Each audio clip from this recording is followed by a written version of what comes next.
어르신 3 이야기에 오신 여러분을 환영합니다. 다리가 약해 오래 걷기 힘든 어르신도 괜찮다. 매일 작은 5가지만 실천하면 40대처럼 건강하게 사는 비결. 무릎 관절이 비명을 지르는 듯한 소리에 나는 고통 속에서 눈을 떴다. 앙상하게 마른 다리를 내려다보며 침대에 꼼짝없이 누워 자식들에게 짐이나 될 끔찍한 미래를 떠올려 본다. 하지만 절망의 밑바닥에서 뜻밖의 비밀이 내 문을 두드렸다. 이것은 그 시작이다. 벽걸이 시계가 건조하게 똑딱거렸다. 새벽 5시. 이웃집 닭 울음소리 때문이 아니라 누군가 망치로 척추 마디마디를 내려치는 듯한 허리 통증 때문에 잠에서 깼다. 나는 침대에 누워 세월의 때가 묻은 천장을 멍하니 응시했다. 심호흡을 한 번 크게 하고 몸을 일으키려는데 허리부터 발 뒤꿈치까지 전기가 통하듯 찌릿한 고통이 스쳤다. 나도 모르게 신음이 흘러나왔다. 오른쪽 무릎에서는 기분 나쁜 타여름이 들렸다. 또다시 하루가 시작된 것이다. 의지와 낡아빠진 육체 사이에 승산 없는 전쟁이 벌어지는 지루한 하루가. 10분이나 끙끙대며 온갖 자세로 사투를 벌인 그대야 겨우 차갑게 식은 장판 바닥에 2발을 디딜 수 있었다. 침대 난간을 부여잡고 팔에 힘을 주어 간신히 일어섰다. 무릎이 후들거려 당장이라도 주저앉을 것만 같은 기분에 억장이 무너졌다. 불과 몇 년 전만 해도 20kg짜리 쌀포대를 거뜬히 메고 골목길을 누볐던 나다. 그런데 이제는 발을 떼는 것조차 고문이 되어버리다니. 나는 무거운 발걸음을 질질 끌며 창가로 다가가 뻑뻑한 나무 창문을 밀어 열었다. 새벽 바람이 들이닥치며 살갗을 에었다. 밖은 어스름하게 밝아오고 있었다. 그때 창밖으로 나와 동갑인 70살의 이웃 친구 최진호 영감이 보였다. 그는 보도블록 위를 활기차게 걷고 있었다. 저 친구를 보라지. 등은 꼿꼿하고 가슴은 활짝 펴져 있다. 2 팔은 걸음 박자에 맞춰 힘차게 흔들리고 혈색 좋은 얼굴에는 미소가 가득하다. 깔끔한 등산복 차림의 그는 마치 한겨울의 소나무처럼 생기가 넘쳤다. 반면 뿌연 유리창에 비친 내 모습은 어떤가. 고통으로 구부정해진 등, 잿빛 피부, 불면증으로 퀭하게 패인 눈, 초라한 늙은이 그 자체였다. 서러움이 목구멍까지 차올랐다. 생로병사가 자연의 이치라지만 왜 늙음과 병은 이토록 빠르고 잔인하게 나를 덮치는가. 서울이나 경기도로 나가 일하느라 바쁜 자식들 생각이 났다. 명절에나 가끔 얼굴을 비추는 녀석들이다. 제 살길 찾기도 바쁘고 손주들 뒷바라지하느라 정신없을 텐데 내가 덜컥 눕기라도 하면 누가 돌보겠는가? 그 바쁜 애들 보고 똥오 좀 받아내라고 할 것인가? 자식들에게 짐이 된다는 생각은 매일 밤 나를 괴롭혔고 죽음보다 더 무서웠다. 땅이 꺼져라 한숨을 내쉬었다. 어차피 다리도 아픈데 다시 누울까 싶던 찰나 대문 밖에서 쩌렁쩌렁한 목소리가 들려왔다. 이봐, 박 영감. 일어났나? 문 좀 열어봐. 따뜻한 차나 한잔하세. 최 영감이었다. 뱃속에서부터 우러나오는 듯한 그 목소리에 나는 화들짝 놀랐다. 나는 구석에 세워둔 지팡이를 급히 찾아 짚고 끙끙거리며 현관으로 나갔다. 내 초라한 몰골을 마주하자 최 영감의 입가에 걸려있던 미소가 뚝 멈췄다. 그는 나를 머리부터 발끝까지 훑어보았다. 안타까움이 묻어나면서도 동시에 무언가를 꿰뚫어 보는 듯한 예리한 눈빛이었다. 나는 최 영감을 거실의 낡은 소파로 안내했다. 자리에 앉는 것 또한 일어서는 것만큼이나 고역이었다. 나는 팔걸이를 꽉 붙잡고 무게중심을 천천히 낮추며 입술을 깨물었다. 최영감은 바로 앉지 않았다. 허리춤에 손을 얹은 채 퉁퉁 부은 내 무릎과 고통으로 일그러진 내 얼굴을 번갈아 쳐다보았다. 그가 혀를 쯧쯧하며 고개를 저었다. 박영감, 내 친구로서 솔직히 묻겠네. 자네, 언제까지 그 다리로 살 텐가? 나는 찻잔에 뜨거운 물을 따르며 힘없이 대답했다. 손이 떨려 물이 찻잔 밖으로 넘쳤다. 별 수 있나? 늙으면 관절 닳는 건 당연하지. 다들 그렇게 아프다 가잖아. 약을 먹어도 소용없고 그냥 침대랑 친구하다 갈 팔자인가 보지. 내 말을 듣자마자 최영감이 손사래를 쳤다. 전혀 동의할 수 없다는 표정이었다. 그가 의자를 끌어당겨 내 코앞까지 다가앉더니 정색하며 말했다. 천만의 말씀. 자, 나를 보게. 우리 둘 다 1954년생 말띠 동갑내기에 이 동네 공기 마시며 같이 늙어가지 않나? 그런데 난 이렇게 펄펄 날아다니고 밥만 잘 먹는데 자네는 왜 걷지도 못해서 초상집 분위기인가? 나는 김이 모락모락 나는 찻잔을 내려다보며 기어들어가는 목소리로 중얼거렸다. 자네야 타고난 체질이 좋으니 하늘이 도운 거지. 체질은 무슨 얼어 죽을 체질. 최영감이 허벅지를 짜. 하고 내리치며 호통을 쳤다. 하늘 탓하지 말게.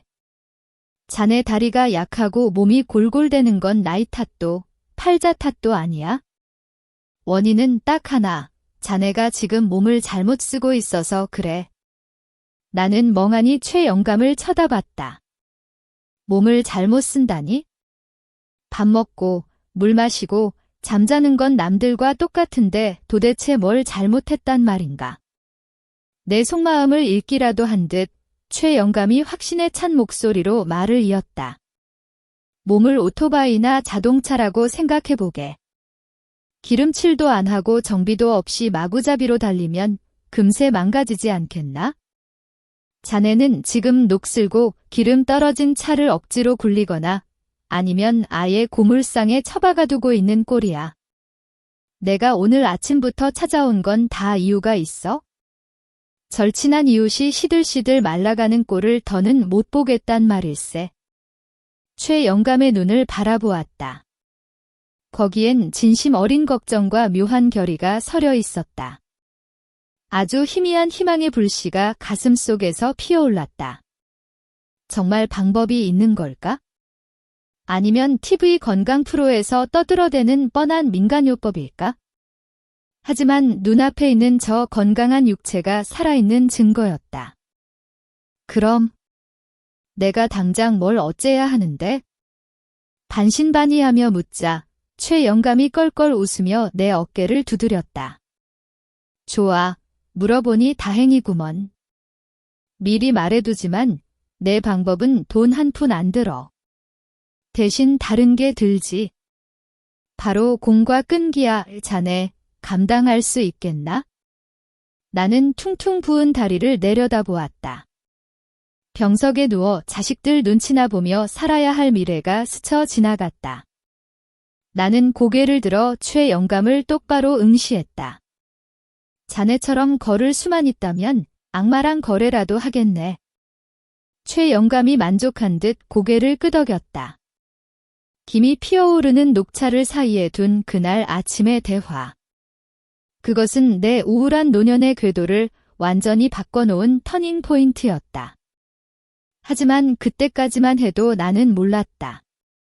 최영감이 가르쳐주려는 것이 단순한 치료법이 아니라 인생을 다시 사는 법이라는 것을. 아침 햇살이 창틈으로 비스듬히 들어와 낡은 탁자 위에 먼지 춤을 추게 했다.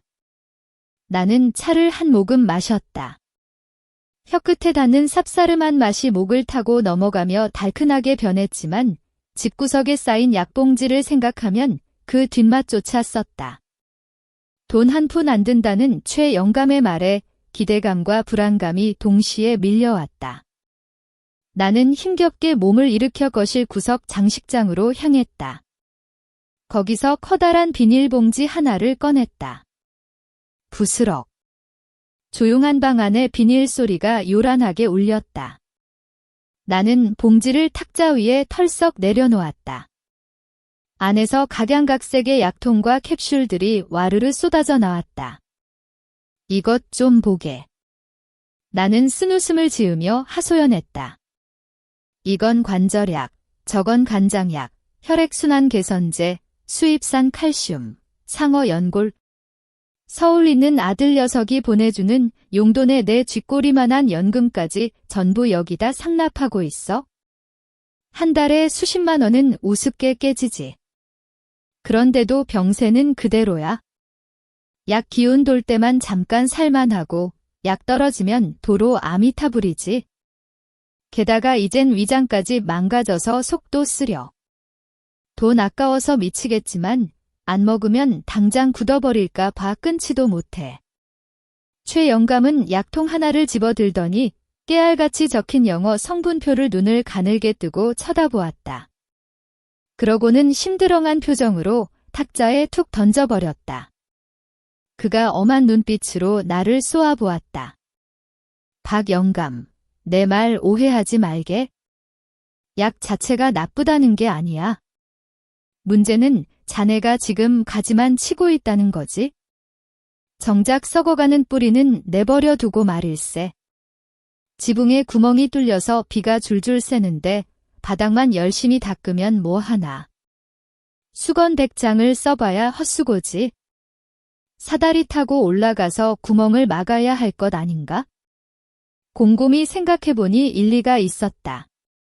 하지만 늙은 내 몸뚱이에서 그 구멍이란 게 도대체 어디란 말인가? 그럼 자네가 보기에 내 뿌리가 어디가 고장 났다는 건가? 내가 답답해하며 묻자 최 영감이 찻잔에 차를 더 따르며 느긋하게 설명을 시작했다. 그 뿌리란 건 바로 자네 몸속에 있는 생체시계야 인체라는 건 말이지. 정말 정교한 기계거든. 주기가 있고 리듬이 있어? 언제 먹고, 언제 자고, 어떻게 움직이는지 뇌가 다 기억하고 조절한다고. 젊을 때야 기계가 쌩쌩하니까 좀 막다뤄도 굴러가지. 하지만 우리 나이 70이면 이제 부품도 닳고 톱니바퀴도 낡았어. 매뉴얼대로 안 쓰고 맘대로 굴리면 기계가 파업하는 건 당연한 이치 아닌가. 그는 내가 이해할 수 있도록 잠시 뜸을 들였다가 말을 이었다. 노화 속도는 하늘이 정해주는 게 아니야. 자네 습관이 정하는 거지? 저기 밖에 세워둔 내 자전거 보이나? 30년 된 고물이라도 내가 매일 닦고 기름 치고 바람 넣으니까 쌩쌩하잖아. 근데 자네는 몸을 어떻게 대했나? 아프다고 안 움직이니 관절은 더 굳고 입맛 없다고 대충 먹으니 근육은 다 빠져서 뼈를 지탱 못하고 잠 못 자고 걱정만 하니 신경이 곤두서서 독성 물질만 뿜어내고 있는 꼴이지. 최 영감의 말 한마디 한마디가 뼈를 때렸다. 자존심이 상했지만 동시에 머릿속이 맑아지는 기분이었다. 결국 무지와 막연한 두려움으로 내 몸을 망가뜨린 건 바로 나 자신이었다. 무슨 말인지는 알겠네. 나는 고개를 끄덕였다. 하지만 이제 와서 고칠 수 있겠나? 평생 굳어진 습관인데 다 늙어서 바꾸기가 쉽지 않아. 최 영감이 내 어깨를 팡팡 두드리며 호탕하게 웃었다. 그 웃음소리가 좁은 거실을 가득 채웠다. 어려우니까 내가 온 거 아닌가. 내 장담하건대 자네가 내 말만 잘 따르면 특별한 비법을 전수해주겠네. 이름하여 별표 별표고오 3법칙 별표 별표이야. 약값, 병원비, 그런 거 다 필요 없어. 그냥 이 집에서 내가 시키는 대로만 하면 돼. 553법칙. 그게 뭔가? 간단해. 최 영감이 손가락을 펴 보이며 셈을 했다. 매일 몸을 위해 해야 할 5가지. 절대 하지 말아야 할 5가지. 그리고 마음의 평화를 위한 3가지 황금률. 딱 이것만 기억하고 석 달만 해보게. 내기해도 좋아. 석 달 뒤면 자네 10년은 젊어진 기분이 들 걸세. 최 영감의 투박하지만 단단한 손을 보며 가슴속에서 뜨거운 무언가가 울컥 솟았다. 어쩌면 이게 지긋지긋한 병마와 노쇠함에서 탈출할 마지막 동아줄일지도 모른다. 나는 약봉지를 옆으로 휙 밀어버리고 친구의 눈을 똑바로 바라봤다. 좋아, 한번 해보세. 뭐부터 하면 되나? 내일부터 당장 시작하지. 최 영감이 자리에서 일어나며 기지개를 켜듯 팔을 쭉 뻗었다.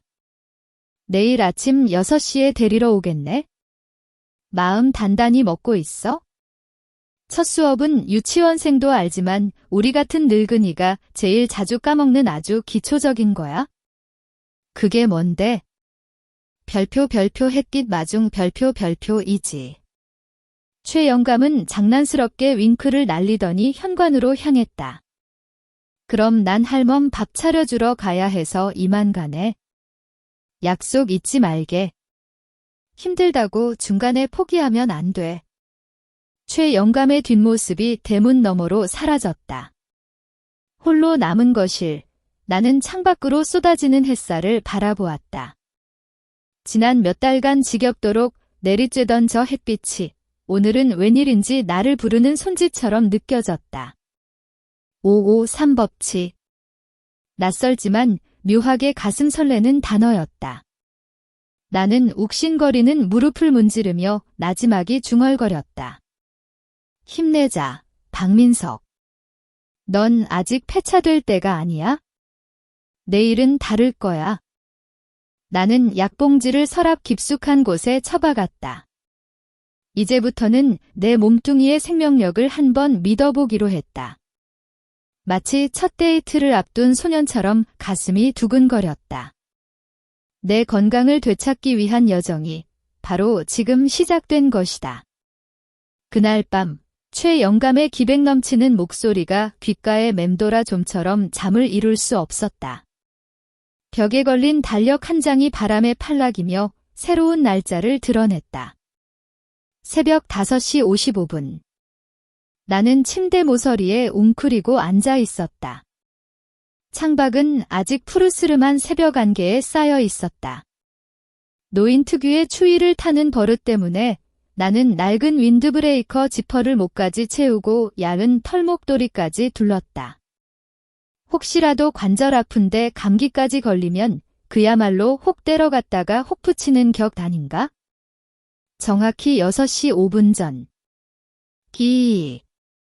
최 영감네 대문 열리는 소리가 들리더니 곧이어 뚜벅뚜벅 힘찬 발소리가 마당으로 다가왔다.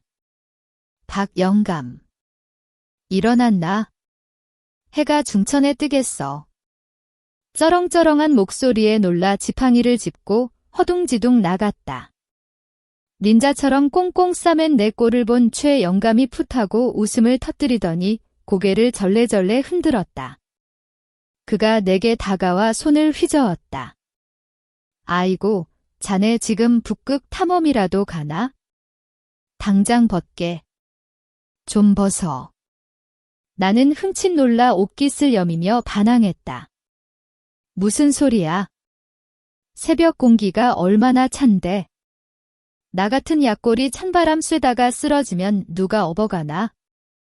자네야 황소처럼 건강하니 모르겠지만 난 뼈마디가 시려서 안 돼. 최 영감은 더는 말씨름하지 않겠다는 듯 웃으면서도 단호하게 내 목도리를 풀어서 벤치 위에 던져버렸다.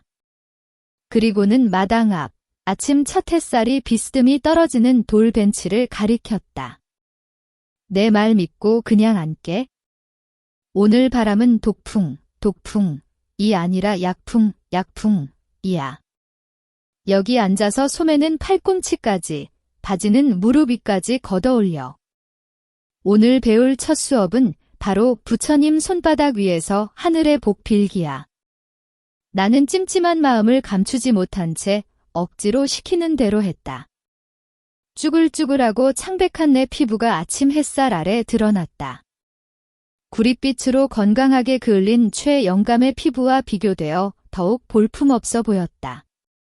최영감은 플라스틱 의자를 끌어와 내 옆에 앉더니 깊게 심호흡을 하고는 마치 노교수처럼 열변을 토하기 시작했다.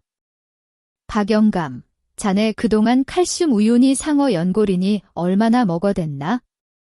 셀 수도 없지? 수백만 원은 썼을 거야. 그런데 왜 뼈에서 소리가 날까? 최영감이 내 눈을 뚫어져라 쳐다봤다. 운전기사가 없어서 그래? 운전기사가. 칼슘을 뱃속에 아무리 집어넣으면 뭐하나 뼈까지 배달해줄 트럭이 없는데. 비타민 D가 없으면 칼슘은 그냥 똥오줌으로 다 빠져나가는 거야? 근데 그 귀한 비타민 D는 비싼 약통에 있는 게 아니야. 바로 저기, 저 아침 햇살 속에 있다고. 나는 멍하니 그 말을 들었다. 무식하면 용감하다더니 그동안 돈만 낭비했구나 싶었다. 앙상한 팔뚝 위에서 춤추는 연한 금빛 햇살이 갑자기 황금보다 귀하게 느껴졌다. 최영감이 차분한 목소리로 말을 이었다. 우리 같은 늙은이 몸은 오랫동안 그늘에 둔 화초랑 같아. 비실비실하고 힘이 없지? 햇볕은 뼈만 튼튼하게 해주는 게 아니야. 뇌에서 세로토닌인가 뭔가 하는 내가 부르기로는 별표 행복 호르몬 별표를 뿜어 나오게 해줘. 어두컴컴한 방구석에서 벽만 보고 있으면 우울증 안 걸리는 게 이상하지. 이렇게 나와서 하늘 기운도 받고 햇볕도 쬐면 거짓말처럼 마음이 가벼워지고 사는 맛이 난다니까? 나는 가만히 눈을 감았다. 따스한 햇살이 피부를 뚫고 근육 깊숙한 곳까지 스며드는 게 느껴졌다. 신기하게도 조금 전까지 느꼈던 한기는 사라지고 온몸에 나른한 쾌감이 번졌다. 대문 밖 가로수에서 참새들이 지저귀는 소리가 경쾌하게 들려왔다. 멀리서 들려오는 출근길 차 소리조차 더는 소음이 아니라 나를 부르는 세상의 심장 박동처럼 느껴졌다. 어떤가? 좀 할 만한가? 최영감이 나직하게 물었다. 따뜻하구먼. 나는 고개를 끄덕이며 솔직히 인정했다. 집에서 이불 뒤집어 쓰고 있는 것보다 훨씬 낫네. 거봐. 내 말 맞지? 최영감이 허벅지를 탁 치며 득의양양해했다. 이제부터 해뜬 날은 무조건 나와서 앉아 있는 거야? 길게도 필요 없어. 딱 15분에서 20분이면 돼. 명심하게. 유리창 너머로 쬐면 안 돼. 유리가 좋은 건 다 막아버리고 뜨거운 열기만 남기거든. 선크림이나 긴 옷으로 꽁꽁 싸매는 것도 금물이야. 맨살이 햇볕을 직접 마시게 해줘야 한다고. 우리 두 늙은이는 그렇게 나란히 앉아 꿀처럼 쏟아지는 아침 햇살을 온몸으로 받았다. 최영감은 옛날 보릿고개 시절 이야기부터 자식들 자랑, 시시콜콜한 잡담들을 늘어놓았다. 몇 달 만에 처음으로 나는 내 무릎이 붓고 아프다는 사실조차 까맣게 잊고 있었다. 따스한 햇볕은 늙은 육체뿐만 아니라 내 마음속 구석구석에 낀 곰팡이 같은 근심 걱정까지 바짝 말려주는 듯했다. 15분은 눈 깜짝할 새 지나갔다. 최영감이 자리에서 일어나며 기지개를 켰다. 우두둑. 뼈마디 펴지는 소리가 경쾌했다.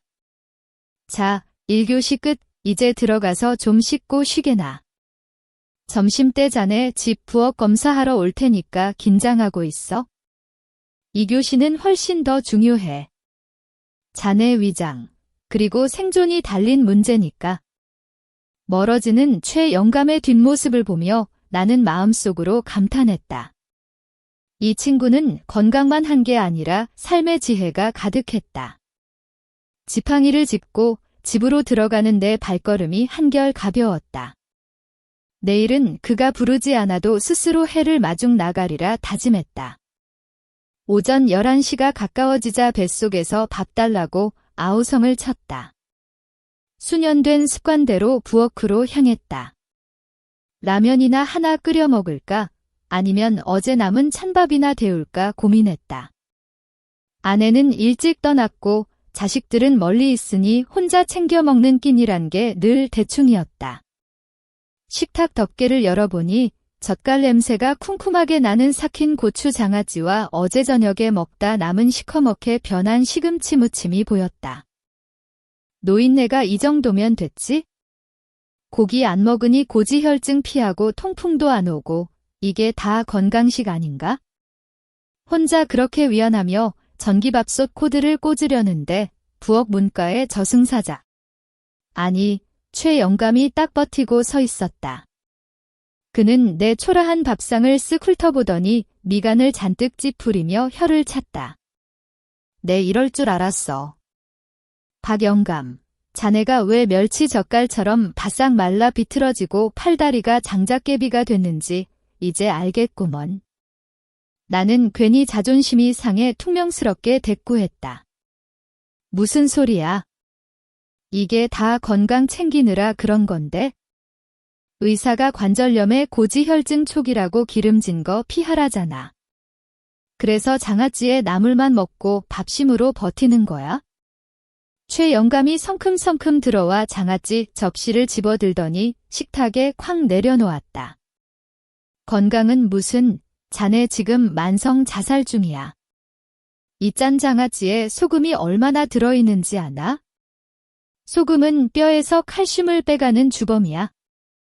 아까 밖에서 기껏 햇볕 쬐며 칼슘 채워놨더니 점심때 소금 퍼부어서 도로 다 빼내면 그게 무슨 짓인가?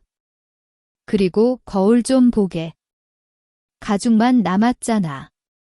뼈를 잡아줄 근육은 어디 갔나? 고기랑 생선을 안 먹어서 단백질이 부족하니 근육이 다 녹아내리지. 그러니 무릎 관절이 체중을 오롯이 다 받아서 비명을 지르는 거야? 등줄기에 식은 땀이 흘렀다. 내가 건강식이라 믿었던 소박한 밥상이 사실은 내 병을 키우는 독약이었다니. 나는 우물쭈물하며 물었다. 하지만 고기는 통풍 올까봐 무섭고 게다가 요즘 물가가 얼마나 비싼데. 내 연금으로 좋은 거 사 먹을 돈이 어디 있나. 누가 한우 등심에 전복죽 먹으라던가? 최 영감이 껄껄 웃으며 내 팔을 잡아 끌었다. 가스 불 꺼, 시장이나 가세. 내가 오늘 밖에서 파는 국밥 한 그릇 값보다 싸게 아주 기가 막히게 잘 먹는 법을 알려줄 테니까. 나는 허둥지둥 옷을 챙겨 입고 장바구니를 든 채 최 영감 뒤를 쫓아 동네 재래시장으로 향했다. 오랜만에 나온 시장통은 활기가 넘쳤다. 최 영감은 비싼 정육점은 거들떠보지도 않고 곧장 생선가게로 직행했다. 아주머니, 여기 생멸치 500g만 주셔. 알 굵은 놈 말고 잔잔한 놈으로. 생선가게 아주머니가 반갑게 웃으며 멸치를 달아주었다. 최 영감이 내게 속삭였다. 이게 비법이야. 멸치나 디포리 같은 건 몇천 원이면 한 봉지 가득 사서 며칠을 먹어. 근데 이걸 푹 찢어서 뼈째 씹어 먹으면 그게 바로 천연 칼슘 폭탄이야. 비싼 영양제보다 100배는 낫지. 오메가3도 풍부해서 머리랑 눈에도 좋고. 생선을 산 뒤 그는 두부 가게로 나를 끌고 갔다. 손두부 따뜻한 걸로 2모 주세요. 최 영감이 신신당부했다. 박 영감, 잘 듣게. 두부랑 달걀이 세상에서 제일 싸고 좋은 단백질이야. 우리처럼 이빨 부실해서 고기 씹기 힘든 늙은이들한텐 구세주지. 식물성이라 소화 잘 되고 근육 만드는데 최고야. 근육이 있어야 뼈가 덜 고생한다고. 마지막으로 들른 곳은 채소 가게였다. 그는 내가 먹던 시금치나 장아찌 대신 파릇파릇한 별표 청경채 별표와 시래기한 단을 집어들었다. 이런 푸른 잎 채소에 마그네슘이 많아서 근육을 풀어줘. 밤에 자다 쥐나는 것도 막아준다고? 제발 맨날 짠 것만 먹지 말고 색깔 있는 걸 좀 먹게. 집으로 돌아온 두 늙은이는 팔을 걷어붙이고 요리를 시작했다. 최 영감의 지휘 아래 멸치는 소금 대신 생강과 맛술을 넣어 비린내를 잡고 짭조름하게 졸였다. 따끈한 두부는 양념간장에 곁들이고 시래기는 건새우를 넣어 구수한 된장국을 끓였다. 순식간에 진수성찬이 차려졌다. 계산해 보니 재료비가 별표 만원 별표도 채 안 들었다. 우리는 부엌에 마주 앉아 숟가락을 들었다. 뼈째 씹히는 고소한 멸치조림과 부드러운 두부가 입안에서 살살 녹았다. 어때? 먹을 만한가? 최 영감이 밥을 한술 크게 뜨며 물었다. 맛있네. 정말 맛있어. 빈말이 아니었다. 이렇게 입맛 도는 식사는 정말 오랜만이었다. 배가 부른데도 속이 더부룩하지 않고 편안했다. 최 영감이 진지한 표정으로 숟가락을 내려놓았다. 이거 하나만 기억하게. 입이 즐거운 밥이 아니라 근육이 즐거운 밥을 먹자. 단백질을 채워줘야 다리에 힘이 생겨. 무식하게 굶거나 풀만 먹으면 뼈만 남아서 바람 불면 날아가. 당장 그 장아찌 항아리 갖다 버리고 싱겁게 먹게. 그래야 콩팥도 살고 뼈도 살아. 나는 밥그릇과 내 앞에 늙은 친구를 번갈아 보며 가슴 깊이 고마움을 느꼈다. 행복과 건강은 비싼 산삼이나 보약에 있는 게 아니었다. 시장 좌판에 멸치 한 줌, 하얀 두부 한 모, 그리고 사람의 정 속에 있었다. 그날 점심, 나는 1년 만에 처음으로 밥 두 공기를 싹 비웠다. 굶주렸던 내 몸의 세포 하나하나가 만세를 부르는 것 같았다. 밥 먹었으니 좀 쉬게. 최 영감이 숭늉을 들이키며 일어섰다.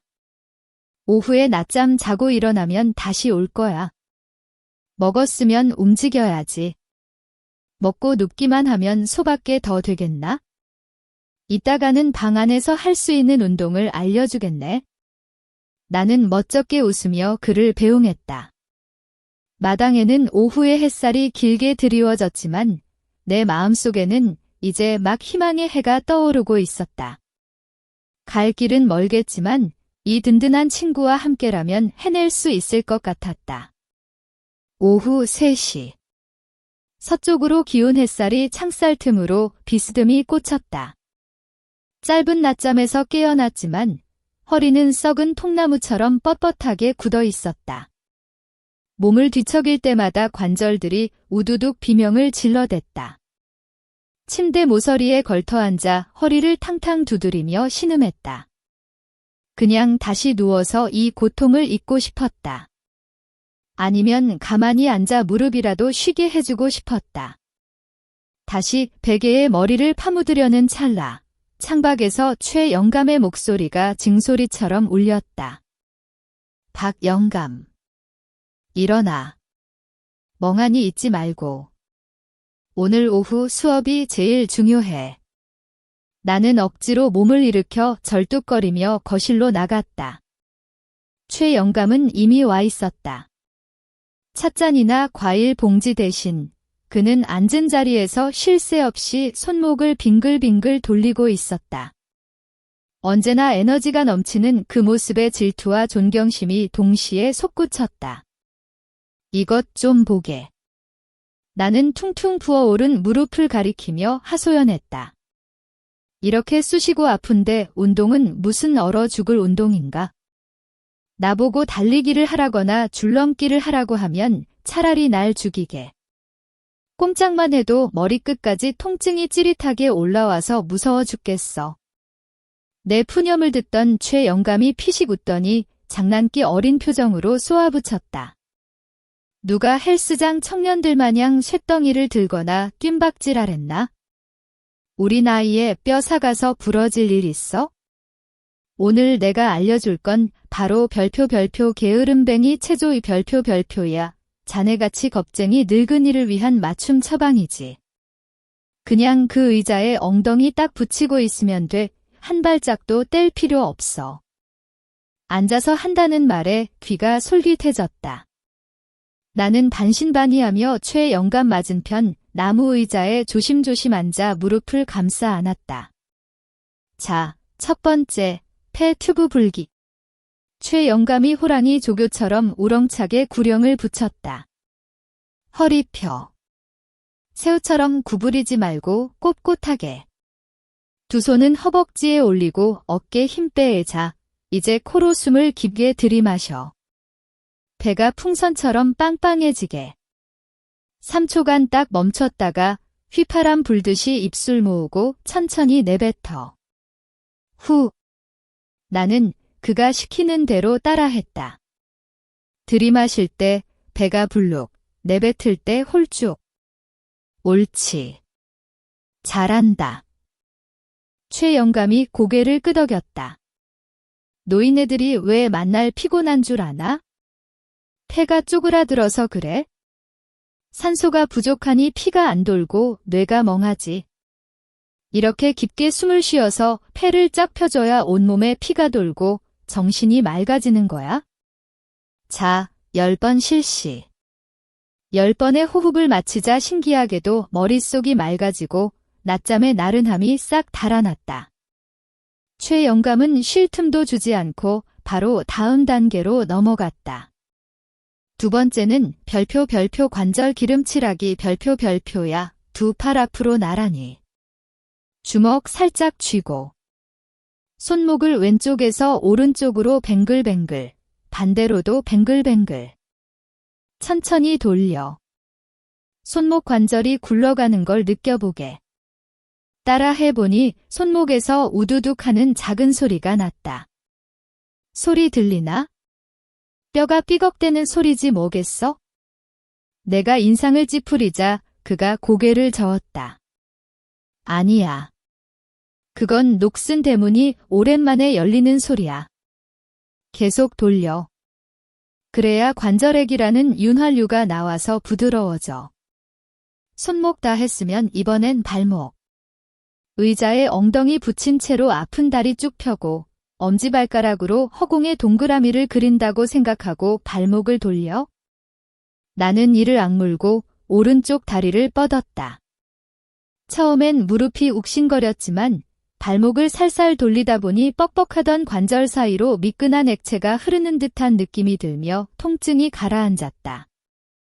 양쪽 각각 20번씩. 딱딱하게 굳어있던 다리에 부드러운 유연함이 찾아왔다. 아주 좋아. 최 영감이 손뼉을 짝짝 쳤다. 이제 대망의 마지막 코스. 자네가 다시 걸을 수 있냐 없냐를 결정하는 별표 앉았다. 일어나기 별표다. 나는 소스라치게 놀랐다. 지금 나 놀리나? 이 무릎으로 앉았다 일어나라니 다리 몽둥이 부러뜨릴 셈이야? 걱정 마, 의자가 있잖아. 최 영감이 단호하게 안심시켰다. 내 시범을 잘 보게. 최 영감은 의자에 앉아 다리를 어깨 너비로 벌렸다. 상체를 살짝 앞으로 숙이더니 반동 없이 허벅지와 엉덩이 힘으로만 스르르 일어났다. 등은 꼿꼿했다. 그리고 다시 천천히 앉았다가 엉덩이가 의자에 닿자마자 다시 일어났다. 비결은 반동을 쓰지 않는 거야. 오직 허벅지 근육으로만 버텨야 해. 허벅지가 튼튼해야 무릎이 고생을 안 하지. 아프다고 안 움직이면 허벅지 근육이 다 빠져서 자네 몸무게 60kg을 저 가느다란 무릎 연골 혼자 다 감당해야 돼. 그러니 무릎이 박살나지 않고 백이겠나? 나는 침을 꼴깍 삼키고 용기를 냈다. 첫 시도. 습관적으로 손을 무릎에 짚고 일어났다. 손 쓰지 마. 최 영감의 불호령이 떨어졌다. 오로지 다리 힘으로만. 천천히 해. 힘들면 잠깐 쉬고. 나는 입술을 깨물고 물렁물렁한 허벅지에 힘을 주었다. 하나, 둘, 세 번째가 되자 다리가 사시나무 떨듯 후들거리고 식은땀이 비 오듯 쏟아졌다. 무릎의 둔한 통증이 나를 주저앉히려 했다. 버텨. 박민석. 옆에서 지켜보던 최 영감의 눈에서 불꽃이 튀었다. 손주 녀석들이랑 공원에 가고 싶어. 아니면 평생 똥기저귀 차고 누워있을 거야? 딱 한 번만 더. 그 외침이 마취 주사처럼 꽂혔다. 나는 이를 갈며 4번째, 5번째 몸을 일으켰다. 마침내 10번째. 엉덩이가 의자에 털썩 닿는 순간 온몸에 힘이 빠졌지만 가슴 벅찬 희열이 차올랐다. 해냈다. 지팡이도 난간도 없이 내 2다리로 10번을 일어섰다. 어떤가? 최 영감이 수건을 건넸다. 숨이 턱까지 차오르네. 나는 땀을 닦으며 거친 숨을 몰아쉬었다. 근데 참 이상하지? 무릎이 뜨끈뜨끈한 게 피가 콸콸 도는 느낌이야. 아까보다 통증이 훨씬 덜해. 바로 그거야. 최 영감이 호탕하게 웃었다. 피가 돌면서 영양분을 공급하는 거지? 기억하게. 하루에 3번, 아침, 점심, 저녁으로 딱 10번씩만 해. 헬스장 갈 돈도 필요 없어. 의자 하나랑 끈기만 있으면 돼. 관절도 기계랑 똑같아. 너무 쓰면 닳지만 안 쓰면 녹슬어버려. 적당히 기름칠하고 굴려줘야 오래 쓰는 법이야. 그날 오후 돌아가는 최 영감을 배웅하고 앉아 다리를 굽혔다 폈다 해보았다. 몸의 변화가 느껴졌다. 고통은 멈추라는 신호가 아니라 제대로 돌봐달라는 몸의 비명이었음을 처음으로 깨달았다. 내일은 12번을 채워보리라 다짐했다. 밤이 깊었다. 낡은 단독주택의 밤은 유난히 고요했다. 천장에서 도마뱀, 아니, 거미가 지나가는 소리조차 들릴 것 같았다.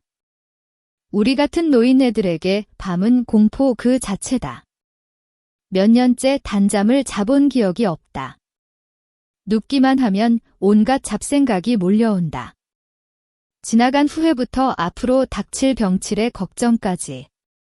손발은 얼음장처럼 차갑고 가슴은 답답하다. 게다가 야간요는 고문이나 다름없다. 하룻밤에도 화장실을 4-5번씩 들락거리느라 잠을 설친다.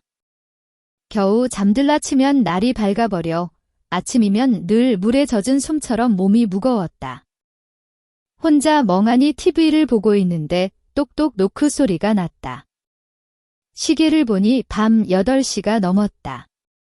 이 시간에 누구지? 문을 여니 최 영감이 서 있었다. 한 손에는 검은 비닐봉지, 다른 한 손에는 김이 펄펄 나는 양은 주전자를 들고서. 아직 안 잤나? 이 시간에 무슨 잠을 자나? 근데 자네가 웬일인가? 지금이 바로 양생, 갱생의 골든타임이거든. 최 영감이 성큼성큼 들어와 짐을 내려놓았다.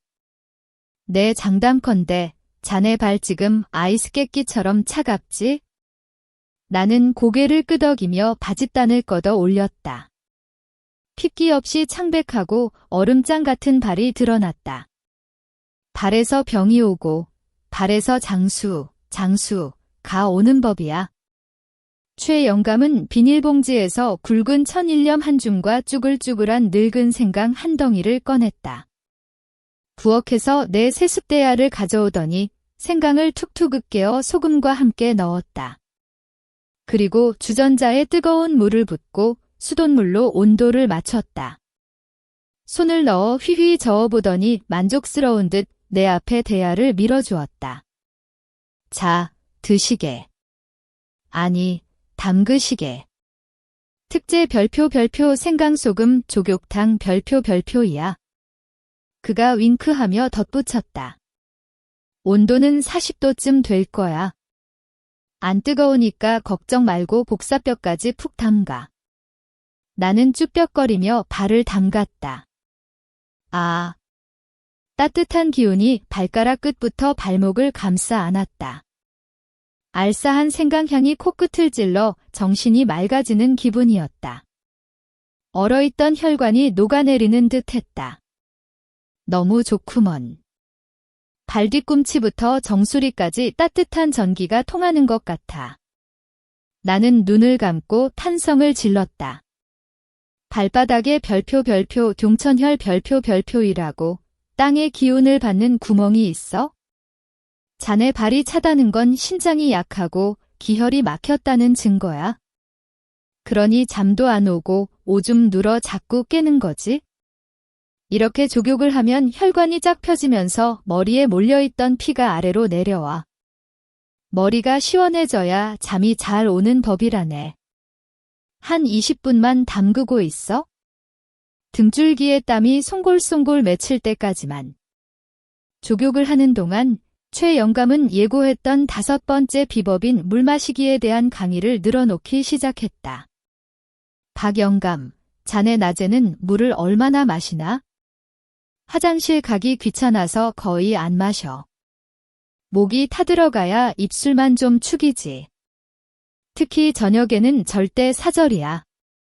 한 방울도 안 마셔. 최 영감이 얼굴을 잔뜩 찌푸리며 고개를 세차게 흔들었다. 아이고, 큰일 날 소리. 화초에 물 안 주면 어떻게 되나? 말라 비틀어지지? 사람도 똑같아. 우리 같은 늙은이들 피는 끈적끈적해서 거의 기름 덩어리나 마찬가지야. 물을 안 마시면 그 뻑뻑한 피를 뭘로 묽게 만드나? 피가 끈적거리면 심장이 펌프질하느라 죽어나고 혈압 오르고 그러다 뇌졸중으로 한 방에 가는 거야. 관절도 마찬가지야. 물이 없으면 기와장처럼 말라서 서로 부딪힐 때마다 끼익끼익 소리가 나는 게 당연하지. 하지만 물 많이 마시면 오줌 마려워서 귀찮아 죽겠는데 어쩌란 말인가. 내가 인상을 쓰며 투덜거렸다. 요령이 없어서 그래? 최 영감이 검지를 들어 보이며 강조했다. 낮에는 따뜻한 물을 1.5리터에서 2리터 정도 충분히 마셔줘야 해. 단, 맥주 마시듯 벌컥벌컥 들이켜지 말고 조금씩 천천히 홀짝여야 세포가 물을 머금지. 그리고 저녁 7시 이후엔 마시는 걸 줄여. 자기 1시간 전에 딱 한 모금만 마셔. 밤새 피가 굳지 않을 정도로만. 그는 내가 이해할 수 있도록 잠시 말을 멈췄다가 다시 이었다. 이렇게 하면 낮 동안 콩파디 독소를 다 걸러내고 밤에는 쉴 수 있어. 그럼 자다가 화장실 갈 일도 없지? 자네가 물 안 마시고 버티면 오줌이 농축돼서 방광을 더 자극해. 그래서 오히려 더 자주 깨는 악순환이 생기는 거야? 최 영감의 설명을 듣고 난이 뒤통수를 맞은 기분이었다. 나는 그동안 내 몸을 학대하고 있었던 셈이다. 어느새 20분이 훌쩍 지났다. 대야의 물은 미지근해졌지만 온몸에는 훈훈한 기운이 감돌았다. 발을 닦고 깨끗한 면 양말을 신었다. 발이 솜털처럼 가벼워진 느낌이었다. 눈꺼풀이 천근만근 무거워졌다. 억지로 청하는 잠이 아니라 스르르 밀려오는 자연스러운 졸음이었다. 내가 하품을 크게 하자 최 영감이 흡족한 듯 웃으며 주섬주섬 짐을 챙겼다.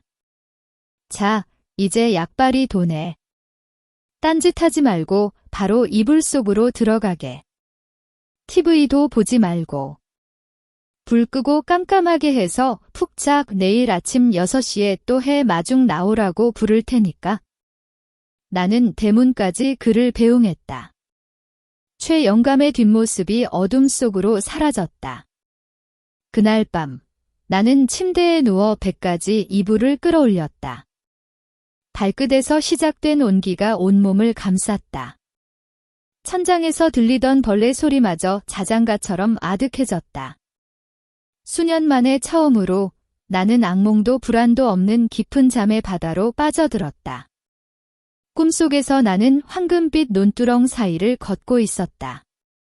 발걸음은 깃털처럼 가벼웠고 저 멀리서 최 영감이 인자하게 웃으며 손을 흔들고 있었다. 이웃 친구가 가져온 소금 한 줌과 늙은 생강 한 덩이가 내게 황금 같은 단잠을 선물해 준 것이다. 다음 날 아침, 날씨가 굳었다. 공기는 습하고 눅눅했다. 며칠간 의욕적으로 운동하고 식단을 바꾼 탓일까? 몸 상태가 평소와 좀 달랐다. 침대에서 발을 내디디는데 순간적으로 핑하고 어지러움이 몰려왔다. 나는 옷장을 붙잡고 한참을 서 있어야 했다. 날이 흐려서 몸이 찌뿌둥한가 보네. 대수롭지 않게 생각하며 거실로 나갔다. 평생 몸에 밴 습관대로 빈속에 진하게 우려낸 믹스커피 한 잔을 마셨다. 시계는 아침 7시를 넘기고 있었지만 뱃속은 잠잠했다. 입맛도 없는데 굳이 먹을 필요 있나 싶어 아침을 거르기로 했다. 점심때 몰아서 맛있게 먹으면 그만이니까? 오전 9시쯤 최영감이 놀러왔다. 그는 내 얼굴을 보자마자 눈을 가늘게 뜨고 의심스러운 표정을 지었다. 박영감, 오늘 안색이 왜 그리 창백한가? 입술엔 핏기가 하나도 없고 눈은 풀려가지고. 아침밥은 먹었어? 나는 괜찮다는 듯 손을 휘저었다. 멀쩡해. 그냥 속이 좀 더부룩해서 건너뛰었어. 늙으면 소화력도 떨어지는데 억지로 먹어서 뭐하나, 점심이나 먹지 뭐. 내 말이 끝나기가 무섭게 최영감이 펄쩍 뛰었다. 그는 내게 성큼 다가와 이마에 손을 얹어보더니 엄한 목소리로 꾸짖었다. 또 사고 쳤구먼, 사고 쳤어. 소화력이 떨어져서 안 먹는다고? 밤새 잔에 심장이 뛰고 숨 쉬느라 에너지를 다 썼는데 아침에 연료통이 텅 빈 차를 억지로 굴리면 어떡하나. 그러니 어지럽고 눈앞이 캄캄하지. 아침을 굶는 건 뇌를 굶기는 짓이야. 뇌에 밥을 안 주는데 뇌졸중이 안 오고 배기겠나? 그의 호통에 뜨끔했지만 노인의 고집이란 게 그리 쉽게 꺾이지 않았다. 나는 짐짓단청을 피웠다. 알았어, 알았어. 이따 챙겨 먹을게. 그나저나 며칠 싱겁게 먹었더니 입안에 가시가 돋는 것 같아서 말이야. 어제 장아찌 남은 거 꺼내서 흰죽이랑 먹었더니 좀 살 것 같더라고. 역시 사람은 짭짤한 게 들어가야 밥맛이 돌아. 장아찌라는 단어가 나오자마자 최영감의 눈에서 불꽃이 튀었다. 그는 말도 없이 부엌으로 직행하더니 찬장을 뒤져 내가 구석에 숨겨둔 낡은 장아찌 항아리를 찾아냈다. 오래 묵어 쿰쿰한 냄새가 코를 찌르는 짭조름한 국물이 가득 찬 항아리였다. 이거였구먼. 최영감이 항아리를 범죄 증거물처럼 들어 보였다. 이게 바로 자네 뼈를 갉아먹는 조용한 살인자야. 나는 황급히 달려가 내 소중한 항아리를 뺏으려 했다. 이 사람아, 왜 이리 유난인가? 옛날 어른들은 다 짠지 먹고도 100살까지 살았어. 내가 뭐 한 통 다 먹나? 그냥 입맛 돋우려고 2~3개 집어 먹는 건데? 최영감은 항아리를 식탁 위에 탁 내려놓고 단호하게 말했다. 옛날 타령 좀 그만하게. 옛날 어른들은 하루 종일 밭일하며 땀을 한 바가지씩 흘리니까 소금을 먹어야 살지. 근데 자네는 방구석에만 있잖아. 땀 한 방울 안 흘리고 콩팥 기능도 떨어진 양반이 소금 덩어리를 퍼먹으면 어쩌자는 거야? 소금이랑 칼슘은 철천지원수야. 콩팥이 소금을 오줌으로 내보낼 때 자네 뼈에 있는 칼슘까지 멱살 잡고 같이 끌고 나간다고. 우유 마시면 뭐해? 장아찌 3조각이면 우유 한 잔 칼슘이 몽땅 하수구로 빠져나가는데 자네 뼈는 이미 구멍 숭숭 뚫린 벌집이야. 거기서 또 빼내면 와르르 무너지는 건 시간 문제라고. 나는 멍하니 서 있었다. 내 소소한 딥 즐거움의 대가가 뼈가 부서지는 고통이라니. 텅 빈 뼈들이 와르르 무너져 내리는 상상이 스쳐 지나가자 등골이 오싹했다. 그럼 어떡하면 좋나? 내 목소리가 기어들어갔다. 당장 결단해. 최영감이 비장하게 말했다. 이 짠지를 끌어안고 혀끝의 쾌락을 즐기다 침대에 누워 지낼 건지 아니면 과감하게 갖다 버리고 두 다리로 걸어 다닐 건지. 나는 수십 년 내 밥상을 지켜준 정든 장아찌 항아리를 내려다보고 다시 내 후들거리는 다리를 내려다보았다. 치열한 갈등이 일었다. 하지만 아침에 느꼈던 그 아찔한 현기증이 떠올랐다. 나는 심호흡을 한 번 크게 하고 떨리는 손으로 항아리를 집어들었다. 그리고 뒤도 돌아보지 않고 대문 밖 음식물 쓰레기통으로 향했다. 쿵. 항아리가 쓰레기통 속으로 사라지는 소리가 둔탁하게 울렸다. 돌아보니 최영감이 흐뭇한 미소를 지으며 고개를 끄덕이고 있었다. 잘했어. 그게 사내대장부지. 자, 이제 내가 얼른 달걀죽 한 그릇 끓여줄 테니 그거 먹고 기운 차려. 앞으로 이것만은 꼭 지키게. 아침은 황제처럼, 점심은 왕자처럼, 저녁은 거지처럼 절대 아침 굶지 마. 알았나? 나는 고개를 끄덕였다. 잠시 후 고소한 참기름 향과 다진 쪽파가 올라간 따끈한 달걀죽을 받아들었다. 한 숟가락 뜨니 뜨끈한 기운이 식도를 타고 내려가며 온몸을 깨웠다. 어지러움이 씻은 듯이 사라졌다. 나쁜 습관을 버리는 건 썩은 이를 뽑는 것과 같았다.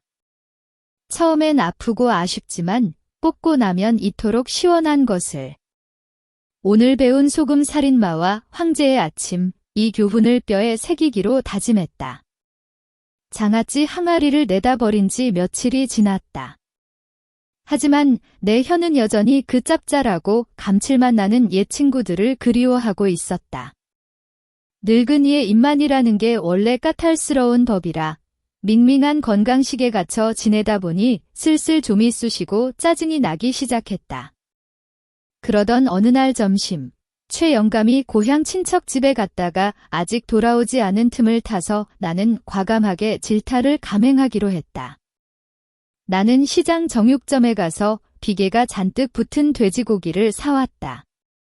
목적은 단 하나, 별표라드 별표와 바삭바삭한 별표 비계 튀김 별표를 만드는 것이었다. 지글지글. 비계 덩어리가 뜨거운 팬 위에서 춤을 추자 고소하고 기름진 냄새가 온 부엌을 휘감았다. 나는 갓 지은 밥에 돼지기름을 듬뿍 끼얹고 바삭하게 튀겨진 비계 튀김을 올려 간장에 비벼 먹을 작정이었다. 상상만으로도 침이 줄줄 흘러나왔다. 딱 한 끼인데 뭐 어때? 내 몸도 기름기가 좀 들어가야 돌아가지. 너무 빡빡하게 굴면 쓰나. 스스로 합리화하며 노릇노릇해진 비계 튀김을 건져내려는데 갑자기 부엌 입구에서 인기척이 느껴졌다. 킁킁. 탐지견보다 더 예민한 코를 가진 최영감이 어느새 돌아와 있었다. 그는 펄펄 끓는 기름 솥을 뚫어지라 쳐다보며 입꼬리를 비틀었다. 이야, 박영감. 오늘 무슨 잔치라도 벌이나? 냄새가 아주 고소하구먼. 그의 빈정거리는 말투에 깜짝 놀라 하마터면 국자를 떨어뜨릴 뻔했다. 나는 멋쩍게 웃으며 변명했다. 아니, 그게 아니라 너무 입맛이 없어서 딱 한 번만 비벼 먹으려고 그랬지? 나처럼 마른 노인네는 기름칠 좀 해줘야 살이 붙지 않겠나? 너무 안 먹으면 기운 없어서 못 살아. 최영감의 표정은 싸늘하게 굳어 있었다. 그는 의자를 끌어와 내 앞에 앉더니 이전보다 훨씬 더 심각한 눈빛으로 나를 쏘아보았다. 박영감, 자네 지금 큰 착각을 하고 있어? 저 냄비 속의 기름을 보게. 저건 자네 혈관에 들이부을 수 있는 최악의 독극물이야. 저 타버린 동물성 기름이 몸에 들어가면 어떻게 되는지 아나? 혈관 벽에 찐득찐득하게 달라붙어서 떡이 된다고. 그러다 혈관이 꽉 막히면 피가 심장으로도 뇌로도 못 가. 그게 바로 심근경색이고 뇌졸중이야. 한순간 입맛 즐기려다 저승사자랑 하이파이브 하는 수가 있어? 나는 겁이 덜컥 나서 가스불을 황급히 껐다. 하지만 억울한 마음에 항변했다. 그렇지만 기름기 안 먹으면 관절이 뻑뻑해진다는 말도 있잖아. 그리고 난 고기 먹으면 요산 수치 올라가서 통풍 걸릴까 봐 무서워서 못 먹는단 말이야. 그럼 도대체 뭘 먹으란 말인가? 최 영감이 한숨을 푹 내쉬더니 차분하게 설명을 시작했다. 그게 바로 자네가 범하고 있는 세 번째, 네 번째 실수야. 첫째, 관절에 좋은 기름은 생선기름이나 들기름, 참기름 같은 식물성 기름이지 저런 돼지 비계 튀김이 아니야. 둘째, 자네가 고기를 무서워해서 맨날 풀이랑 밥만 먹으니까 근육이 다 녹아내리는 거야.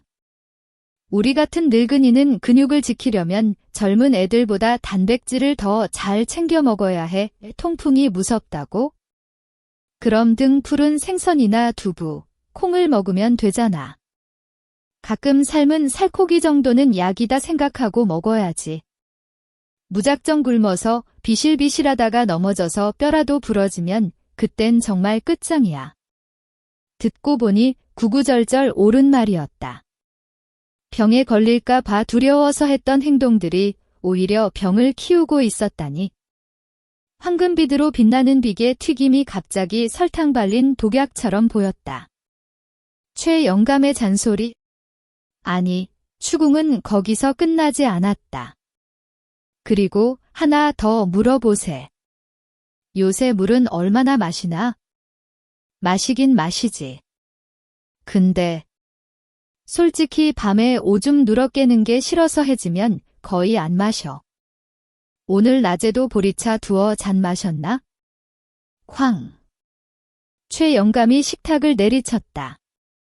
나는 화들짝 놀라 어깨를 움츠렸다. 또 틀렸어. 이게 바로 다섯 번째 실수, 제일 많이 하는 착각이야. 내가 누누이 말했잖아. 자네 몸은 늙은 고목나무라고. 물이 없으면 영양분 배달도 못하고 독소 청소도 못해. 오줌 누기 싫어서 물을 끊어.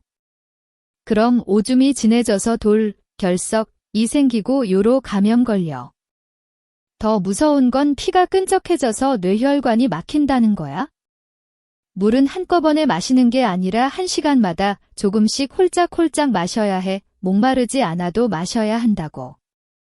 저녁 7시 넘어서만 좀 줄이고 정말 목타면 마셔야지 왜 참아. 나는 꿀 먹은 벙어리가 되었다. 나름 인생 경험 많다고 자부했는데 먹고 자고 마시는 기본조차 엉망진창이었다니. 습관 바꾸는 게 뼈 깎는 것보다 힘들다는 거 나도 알아. 최 영감이 목소리를 낮추며 내 어깨를 다독였다. 입은 간사해서 자꾸 옛날 맛을 찾지? 하지만 박 영감, 입안의 즐거움은 삼키면 끝이야. 하지만 병의 고통은 죽을 때까지 가. 자네 손주들 재롱 보며 10년, 20년 더 살 텐가? 아니면 소독약 냄새 진동하는 요양병원 천장만 바라보다 갈 텐가? 정신이 번쩍 들었다. 나는 건강하게 걷고 싶다. 증손자 얼굴도 보고 싶다. 고작 돼지 비계 따위에 내 남은 생을 걸 수는 없었다. 나는 자리에서 벌떡 일어나 비계 튀김이 담긴 접시를 음식물 쓰레기 봉투에 쓸어 담았다. 그리고 생수병을 꺼내 컵에 따르고 최 영감이 가르쳐준 대로 천천히 한 모금씩 마셨다. 시원한 물이 식도를 타고 내려가며 잘못된 식탐을 씻어내리는 것 같았다. 알겠네, 최 영감. 내 이제 맹세하지? 나쁜 기름은 끊고 생선이랑 두부 챙겨 먹고 물도 꼬박꼬박 마시겠네. 자네가 감시해줘. 내가 또 딴짓하면 등짝이라도 후려치게. 하하하.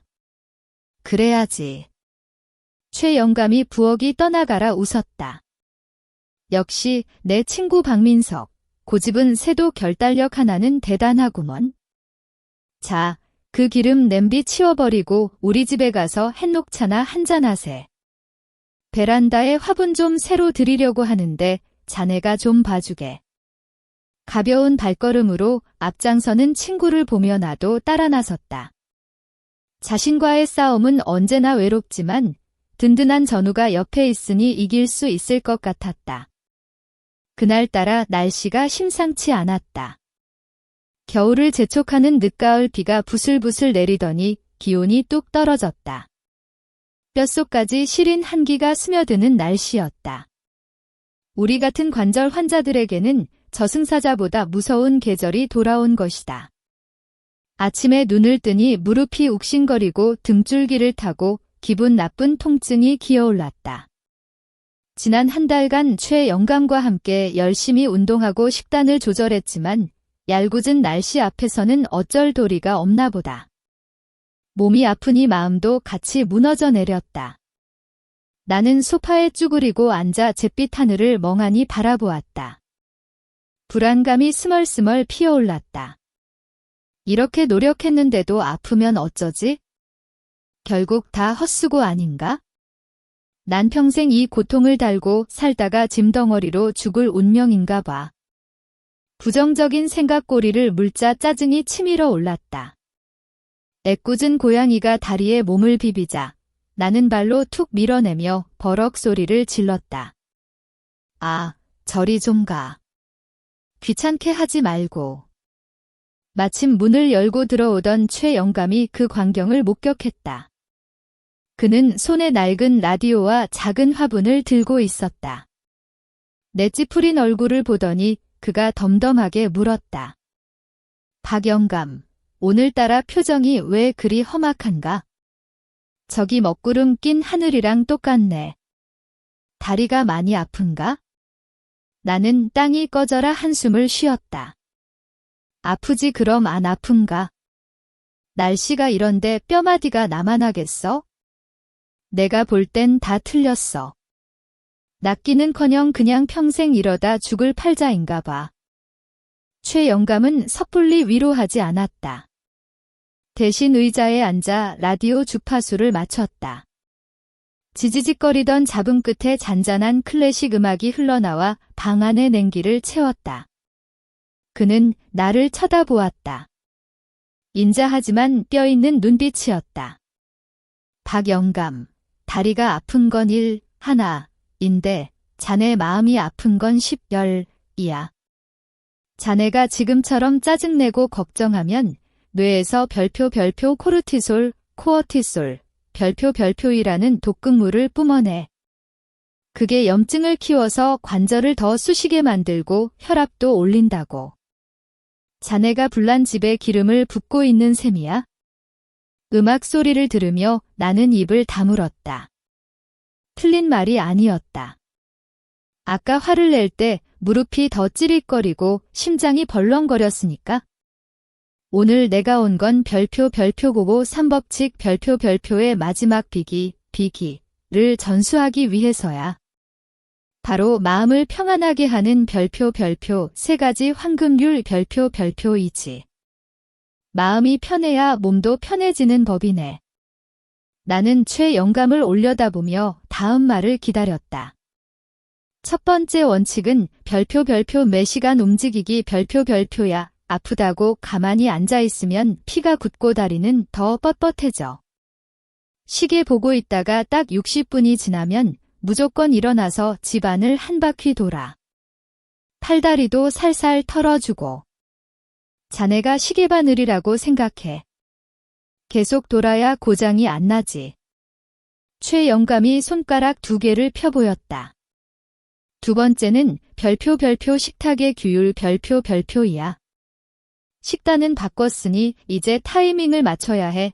너무 배부르게 먹어서 위장이랑 심장 힘들게 하지 말고 밤늦게 먹어서 장기가 야근하게 만들지도 마. 요 규칙적인 식사 시간이 생체 리듬을 잡고 그래야 몸이 날씨 탓에 생긴 고장을 스스로 고치는 거야.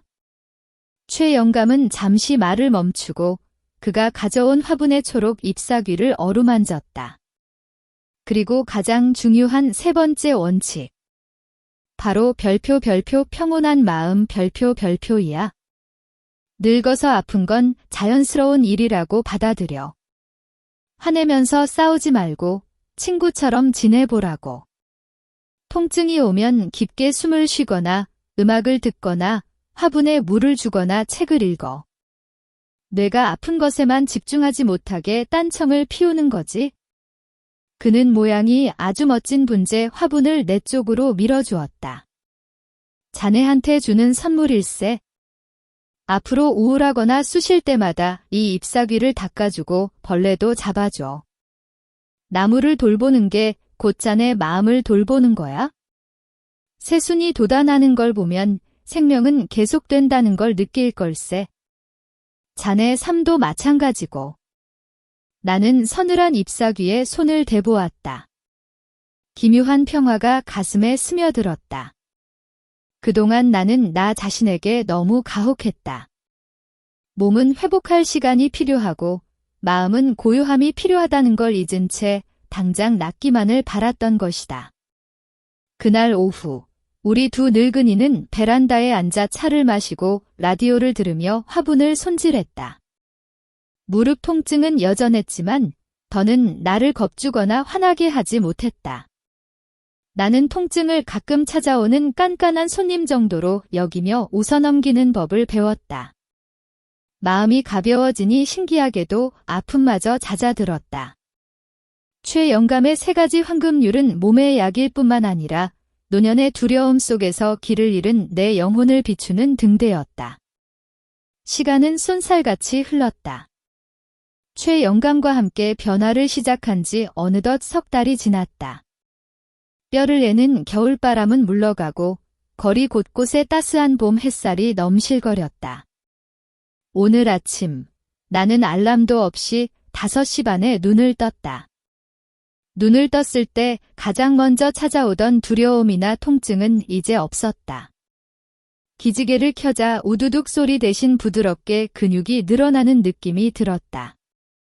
침대에서 내려와 바닥을 딛는 2발이 단단했다. 장롱을 붙잡고 10분이나 끙끙대던 모습은 옛말이 되었다. 나는 60대 시절처럼 성큼성큼 걸었다. 세수를 마치고 마당으로 나가 익숙하게 햇살을 맞이했다. 창백하고 누렇던 내 피부는 이제 건강한 구릿빛으로 변해 있었다. 물렁하던 팔다리, 근육도 제법 단단해져서 만져보면 탄력이 느껴졌다. 대문 밖엔 이미 최영감이 기다리고 있었다. 오늘은 우리에게 거창한 계획이 있는 날이다.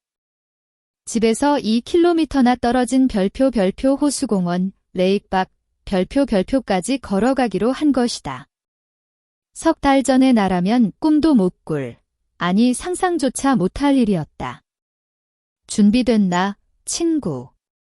최영감이 환하게 웃으며 물었다. 물론이지. 나는 지팡이를 집어들었지만 짚기 위해서가 아니었다. 그저 흥겨운 지휘봉처럼 흔들기 위해서였다. 우리는 봄바람이 살랑거리는 보도블록 위를 활기차게 걸었다. 사람들 사이를 지나는 내 발걸음은 리듬감 있고 힘찼다. 꽤 걸었는데도 숨이 차지 않았다. 우리는 쉴 새 없이 수다를 떨며 웃음꽃을 피웠다. 공원에 도착하자 오랫동안 나가지 못했던 게이트볼 동호회 친구들을 만났다.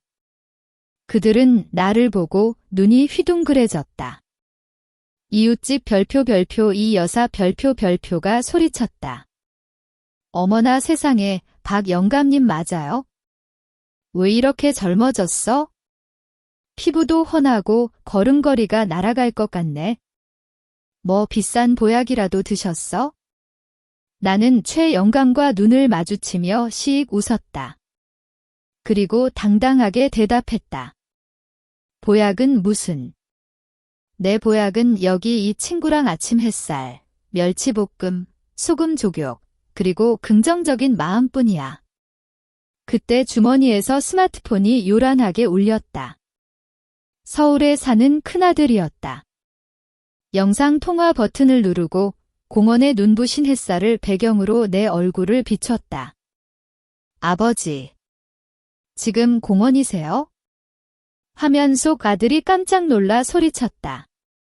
세상에, 얼굴이 너무 좋아지셨어요. 제 눈을 못 믿겠는데요. 지난 명절에 뵈었을 땐 누워만 계셔서 제가 얼마나 걱정했는지 몰라요. 그런데 지금은 청년 같으시네요. 아들의 말에 가슴이 벅차올랐다. 나는 호탕하게 웃었다. 아범아, 나 아주 펄펄 난다. 일하는데 방해되니까 내 걱정 일랑 말고 일 봐라. 나 혼자 밥도 잘 챙겨 먹고 화분물도 주고 마당 쓸 힘도 남아돈다. 전화를 끊고 나니 가슴 깊은 곳에서 형언할 수 없는 행복이 밀려왔다. 나는 자식의 짐이 되지 않았다. 나는 내 인생의 주도권을 다시 되찾은 것이다. 집으로 돌아오는 길, 벤치에 앉아 무릎을 주무르며 인상을 쓰고 있는 내 또래의 노인 한 분을 보았다. 영락없는 석 달 전의 내 모습이었다. 나는 주저하지 않고 다가가 낯선 그분의 어깨를 두드렸다. 여복의 친구, 무릎이 아픈가? 노인이 슬픈 눈으로 고개를 끄덕였다. 예, 죽겠네요. 늙으면 죽어야지 원. 나는 최영감을 쳐다봤고 그가 고개를 끄덕이며 응원해 주었다. 나는 노인 옆에 앉아 말을 건넸다. 걱정 말게. 나도 석 달 전엔 자네보다 더 했어. 근데 돈 한 푼 안 들이고 싹 고쳤네. 그 비결 한번 들어보겠나? 그렇게 나는 최영감에게 배운 호호 3법칙과 내 변화 이야기를 신나게 풀어놓기 시작했다. 노년의 기쁨은 나 혼자 건강한 것에 그치지 않고 그 생명력을 주변에 나누는 데 있다는 걸 깨달았다. 집 앞에 도착해서 나는 최영감의 손을 꽉 잡았다. 목이 메어왔다. 정말 고맙네, 최영감. 자네는 내 병만 고쳐준 게 아니라 나를 다시 태어나게 해줬어. 건강은 금덩이로 사는 게 아니라 습관과 의지로 얻는다는 걸 자네 덕에 알았네. 최영감이 껄껄 웃으며 내 등을 팡팡 두드렸다. 고맙긴. 나도 자네 덕분에 매일 아침같이 걸을 친구 생겨서 심심하지 않고 좋아. 박영감, 우리 인생 70부터가 진짜 시작이야. 이렇게 몸이 쌩쌩한데 앞으로 할 일이 얼마나 많겠나. 나는 파란 하늘을 올려다보며 싱그러운 봄 공기를 폐부 깊숙이 들이마셨다. 건강한 몸과 마음이 통하는 친구가 있으니 세상이 이토록 아름다웠다. 앞으로 펼쳐질 나의 날들은 웃음과 활기로 가득 찰 것이다. 나는 박민석, 70살에 지금 내 인생의 가장 찬란한 봄날을 살고 있다. 햇살 쏟아지는 공원 한복판에서 나는 봄의 기운을 만끽했다. 벤치에서 고통스러워하던 노인을 보며 과거의 나를 보았지만 이제 나는 다르다. 늙음은 형벌이 아니다. 제대로 돌보고 아껴준다면 인생의 황금기라는 새로운 챕터가 될 수 있음을 깨달았다. 건강은 돈으로 살 수 없지만 매일의 작은 습관과 끈기로 바꿀 수 있다. 이 글을 읽는 여러분도 박영감의 부활과 조호 3법칙이 도움이 되셨다면 지금 바로 구독 버튼을 눌러주세요. 저희는 더 의미 있고 건강한 이야기로 여러분의 부모님과 가족에게 힘이 되어 드리겠습니다.